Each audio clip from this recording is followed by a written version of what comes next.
మంత్రులు ఎమ్మెల్యేలు పెద్ద పెద్ద ఆఫీసర్లు ఏదైనా సర్కార్ ఆఫీసులను దవాఖాన్లను స్కూళ్లను అప్పుడప్పుడు తనిఖీ చేయడానికి పోతుంటారు.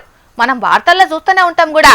కానీ చాలా మటుకు ఏదో పోయినమా అంటే పోయినమా, చూసినమా అంటే చూసినమా అన్నట్టే చేస్తుంటారు. కానీ ఈ కలెక్టర్ గట్ల కాదుల్లా, చూడనిక పోయి ఏం చేసిండ్రో చూడుండ్రి. ఇది ఒక రైట్ హ్యాండెడ్ ట్రయాంగిల్.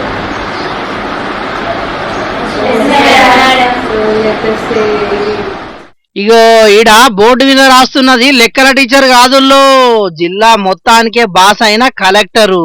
అవునులా, చూసిరమ్మంటే కాల్సి వచ్చినట్టే చేసింది కలెక్టర్ మేడం. నిజామాబాద్ జిల్లా బాల్కొండలో ఉన్న మైనారిటీ రెసిడెన్సీ స్కూల్ కు కలెక్టర్ ఇలా త్రిపాఠి మేడం ఎవ్వరికి చెప్ప పెట్టకుండా పోయింది.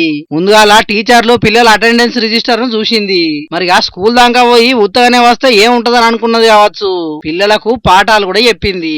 అట్లనే మేడం అడిగిన ప్రశ్నకు సమాధానం చెప్పిన వాళ్ళకి గిఫ్టులు కూడా ఇచ్చింది. ఈ కలెక్టర్ మేడం ఇట్లా చేస్తే ఇంకో కలెక్టర్ ముచ్చట చూడుండ్రి. ఇగో ఈడ పిల్లలతోని కూకుండి భోజనం చేస్తున్నది ఎవరో ఏర్పాటు చేసిర్రా. ములుగు జిల్లా ఎర్రిగట్టమ్మ దగ్గరున్న ట్రైబల్ వెల్ఫేర్ బాలుర గురుకులాన్ని కలెక్టర్ సారు ఆకస్మికంగా తనిఖీ చేసిండు. ఆ గురుకులంలా తిండి ఎట్లా పెడుతున్నారు ఏందని స్వయంగా అడిగి తెలుసుకున్నాడే కాదు, పిల్లలతోని కలిసి కూకుండి బువ్వ కూడా తిని చూసిండు. మొన్నట్లా ఏటూరు నాగారం ట్రైబల్ వెల్ఫేర్ బాలికల కాలేజీలా ఫుడ్ పాయిజన్ అయ్యి 10 మంది విద్యార్థులు దవాఖాన పాలు అయ్యారు కదా. గందుకే ఇప్పుడు గురుకులాల మీద జిల్లా కలెక్టర్ సారు ప్రత్యేక శ్రద్ధ పెట్టిండట. విద్యార్థులకు నాణ్యమైన భోజనం అందించుట్లా నిర్లక్ష్యం చేస్తే మాత్రం కఠిన చర్యలు తీసుకుంటామని వార్నింగ్ సుతం ఇచ్చిండట.